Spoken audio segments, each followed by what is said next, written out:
And agriculture অর্গানাইজেশনের তথ্য মতে প্রতি বছর বাংলাদেশে প্রায় 500 থেকে 600 মিলিয়ন ডলার ক্ষতি হচ্ছে শুষ্ক মৌসুমে 8 লক্ষ হেক্টর জমিতে সেচের ব্যবস্থা না থাকায়। কারণ গ্রীষ্মে ওই অঞ্চলের নদী শুকিয়ে যায়, ফসলের জমিতে ফাটল ধরে, সেচের অভাবে জমি হয়ে পড়ে অনাবাদি। গ্রীষ্মকালে পানির জন্য হাহাকার, আর বর্ষায় হঠাৎ আসে বন্যা, তলিয়ে নিয়ে যায় নদীর পাড়ের হাজার হাজার হেক্টর ফসলি জমি। যেখানে গ্রীষ্মে মাটির ফাটলে চাষের আশা নিঃশেষ, সেই জমিতে বর্ষার পানিবন্দী হয়ে যায় হাজার হাজার মানুষ। এটা তিস্তাপাড়ি ও উত্তরবঙ্গ জেলাগুলোর চিরচেনা চিত্র। তিস্তা নদী হয়ে ওঠে বর্ষা গ্রীষ্মের রাসমেলার এক অনিয়ম প্রতিচ্ছবি।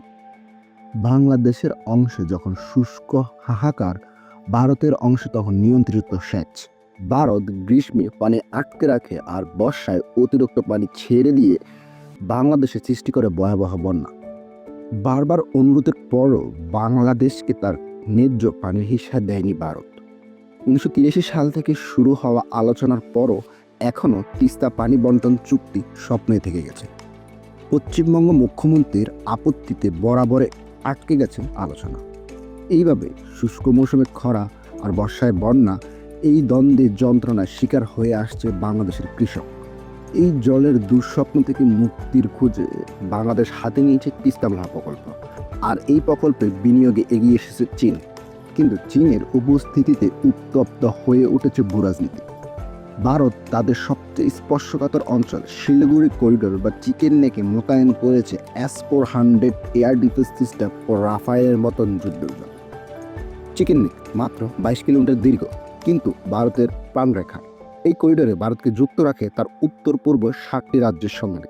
আর এই করিডোর দিয়ে প্রবাহিত হয় তিস্তা নদী, যার উৎস চীনের তিব্বতের হিমালয়ের ঝর্ণা থেকে, যা পার হয়ে আসে ভারতের সিকিম, পশ্চিমবঙ্গ এবং শেষে পৌঁছায় বাংলাদেশের উত্তরবঙ্গের রংপুর, গাইবান্ধা, পঞ্চগড় অঞ্চল হয়ে মিশে ব্রহ্মপুত্র নদীতে।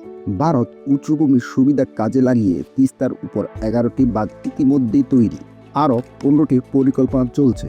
এই বাঁধ শোষণ করে নেয় বাংলাদেশের প্রবাহমান জীবন, যার ফলে 8 লক্ষ হেক্টর জমি বঞ্চিত হচ্ছে সেচের পানি থেকে।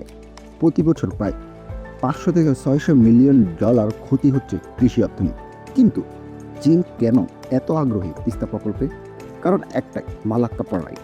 সিঙ্গাপুর, মালয়েশিয়া এবং ইন্দোনেশিয়ার মধ্যকার সৌর জলপথে হচ্ছে মালাক্কা প্রণালী, যেই পথে চীনের 80% জ্বালানি তেল ও 60% সমুদ্র বাণিজ্য নির্ভর করে এই সরু জলপথ দিয়ে, যার নজরদারিতে রয়েছে কোয়ার্টের দেশগুলো ভারত, জাপান, অস্ট্রেলিয়া এবং আমেরিকা।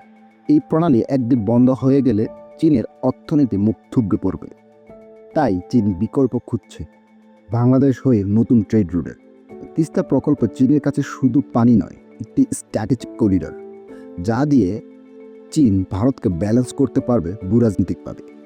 বাংলাদেশ এতদিন ভারতের কূটনীতিক চাপে তিস্তা প্রকল্প বাস্তবায়ন করেনি, কিন্তু এখন সময় বদলেছে। এই প্রকল্প শুধু ভূরাজনৈতিক নয়, এটি উত্তরবঙ্গের উন্নয়নের মূল চাবিকাঠি। এই প্রকল্প বাস্তবায়ন হলে 8 লক্ষ হেক্টর জমি সেচ পাবে, নতুন করে 6 লক্ষ কোটি টাকা সংযুক্ত হবে কৃষি অর্থনীতিতে, আরও তৈরি হবে ইকোনমিক্যাল জোন, যেখানে কর্মসংস্থান বাড়বে 10 লক্ষ মানুষের। তিস্তা হয়ে উঠবে উত্তরবঙ্গের নতুন প্রাণ। কিন্তু সব স্বপ্নের সাথে শুধু স্বপ্ন। তিস্তা প্রকল্প চীনের হাতে গেলে ভারত এত সহজে মেনে নেবে না।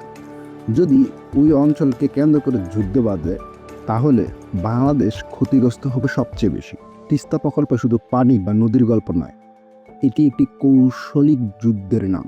বাংলাদেশ কি পারবে চীন ভারতের এই খেলায় নিজের স্বার্থ রক্ষা করতে, নাকি আবার বন্ধুত্বের আর হারিয়ে যাবে আমাদের স্বার্থ?